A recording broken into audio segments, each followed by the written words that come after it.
Hi, it's Clark on Temptress. Today we're going to have a little conversation with my friends Azum and Jens.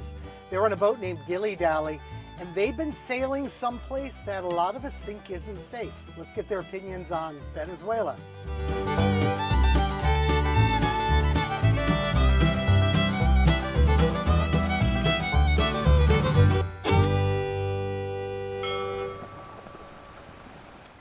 So, I've been hearing how dangerous Venezuela is of late. And you guys sailed down there and had a wonderful time based on what I've heard. Uh, what's your opinion? Should we change our opinions? Probably. But first of all, we haven't been to Venezuela mainland. We just have been to some islands, some smaller archipelagos, in front of the coastline.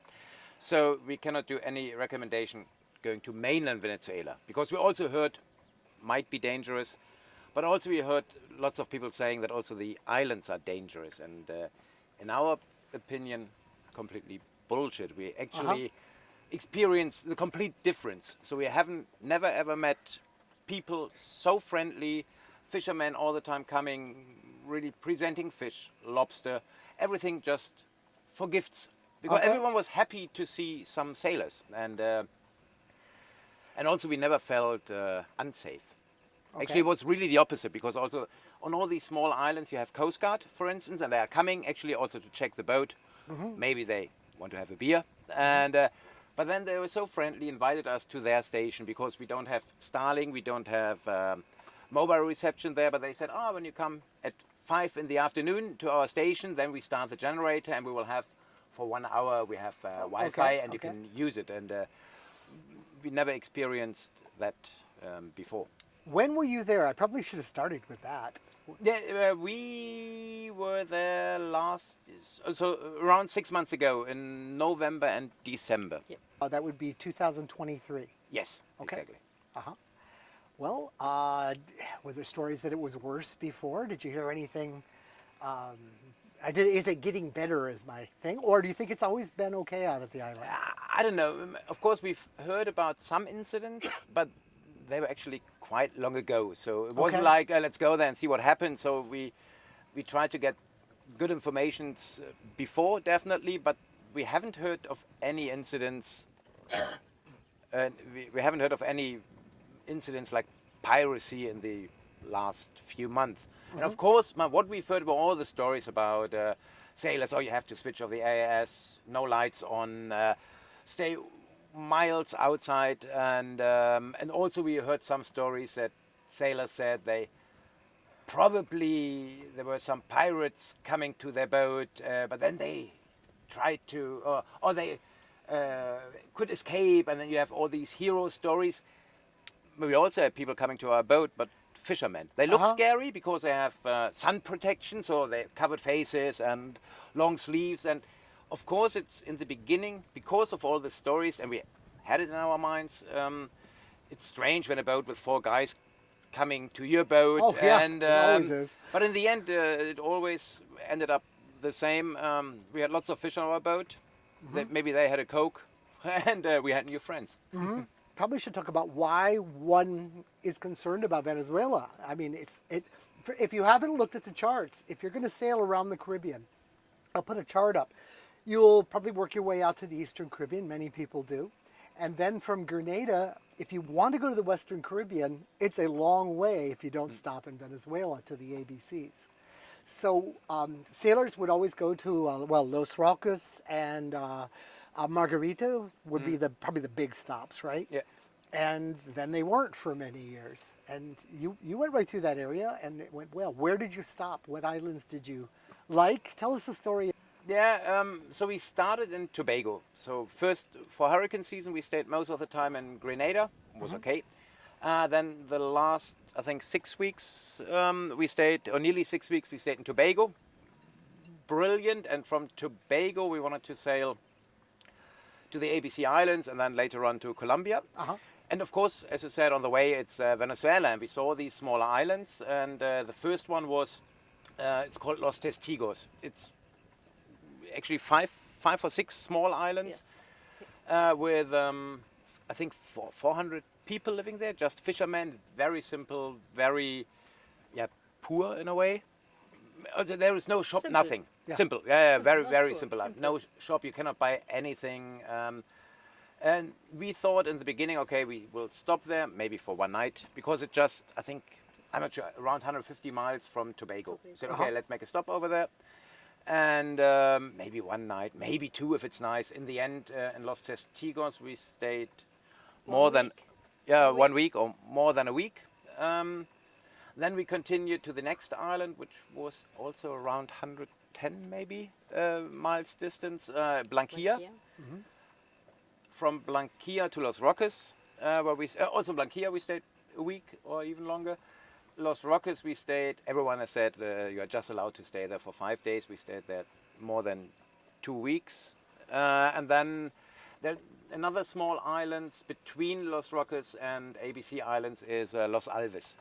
Also we stayed there, but there just on 2 islands each for 1 night. Yes, Yeah. or 2 nights. Yeah. So, but in total more than a month in Venezuela. Yeah. And you just did this with a Turkish and a German passport, any visa? No visas. So it's for Los Roques, you need to check in. Los Roques, this huge archipelago, there is this main island, Gran Roque, and there we met also other sailors who didn't check in and had no problems. Okay. We checked in officially, but we didn't have this agent. So everyone says you have to go to this agent, otherwise it's not working. And no, it was very easy actually, even if we don't speak any Spanish. So we had this Google translator Offline. with us, and it was, of course, without the agent, was much cheaper. It's still kind of expensive. I think we paid $300 $395. or something like this. Okay. And normally, or now they say you're just allowed to stay there for 5 days. But we asked, why it's 5 days? And everyone was, officially it's 5 days. And even we had to come because we had some bad weather, and we had to go back to Gran Roque, and then right after in the first 3 minutes, the custom guys came just for a break, and it was like, should they know that we are here now for longer than 5 days? But it was like, hey, how are you? Do you like it? And so also completely friendly.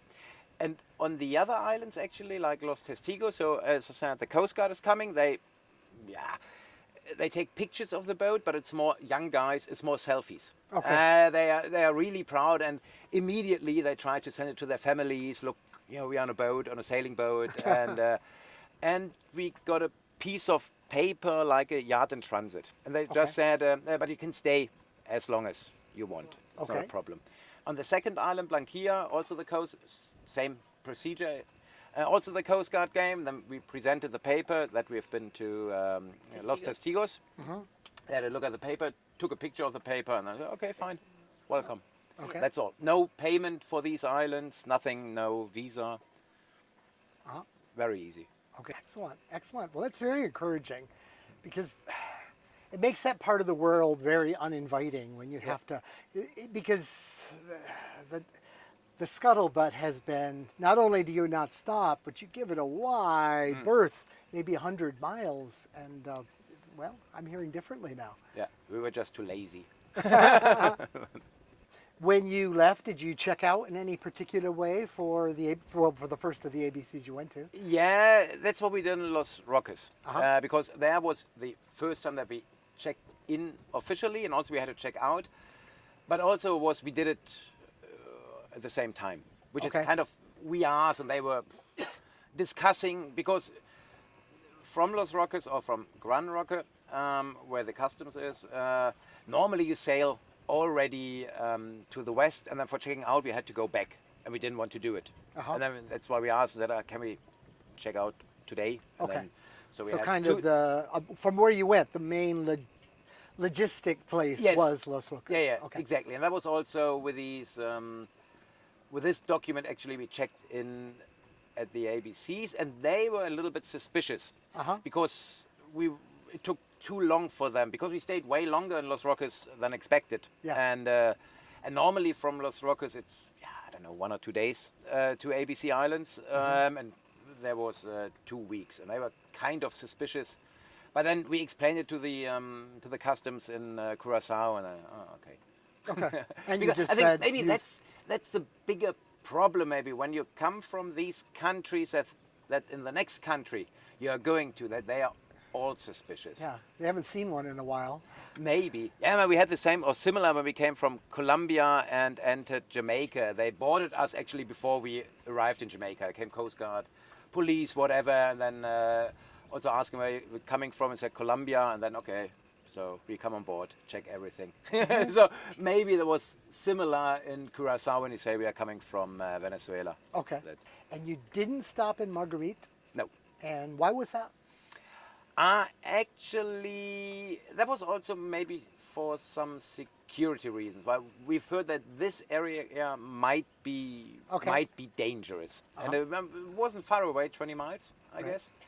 And yeah, but also it wasn't directly on our way. So Los Testigos is a little bit more far away from the coastline, and Margarita is directly in front of the Venezuelan coast, and Sure. Blanquilla is a little bit more up north again. So yeah.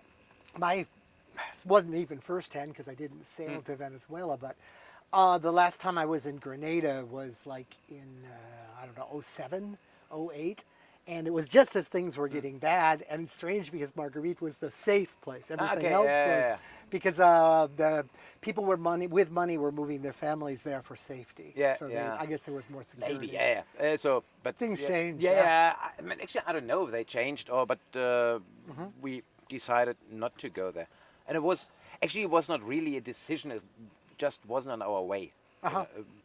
Well, I'm so glad to hear your story because I've never heard. I mean, that's what happens. Something bad happens, or people suspect a place to be bad, and then nobody goes there for the longest time. And you just need somebody with courage to go there first and have a good experience, and then we can pass that around. Yeah, yeah, and it was really like, man, maybe it would be better not to tell people that it's good to go there. No, because it was really after we've been to this really crowded Grenada for hurricane season. Then it was, and also on some other islands like Martinique, hundreds of boats. And actually, when we crossed, or after we crossed the Atlantic, we arrived in the Caribbean, and everything was like, wow, that's packed. So, and it's why did we come here? So the Mediterranean is and then Tobago was the first time that we said, okay, this is Caribbean, yeah. They're both perfectly valid ways of saying it. Yeah. I've looked it up. And then we came to Los Testigos, and this was really paradise because there are no other. Actually, we had a buddy boat, another German boat, and a friend from the U.S. actually with a U.S. flag boat. He was also he left. He started a few days earlier than us. Yeah. When we met him in Los Testigos, he also said such a great time. Also then because of our videos, some other German sailors saw it and also said, everyone is telling me don't go there, it's dangerous. And now I saw the video, and that's exactly what we are looking for. And also he sailed the same route, Los Testigos, and he said it was the best time he had in the Caribbean. So it wasn't just, we weren't just lucky that we had a good experience. All the boats we know who also sailed over there were really happy. Well, good. I absolutely agree about the Eastern Caribbean. I am not a fan. I probably will never sail back to the Eastern Caribbean. I love the Western Caribbean. I was disappointed, Venezuela was kind of out, so now maybe it isn't. Last I was in the Western Caribbean, Colombia, well, you could go to Cartagena, but the rest of Colombia was very unsafe. That was in like '02, when the kidnappings were kind of at the highest.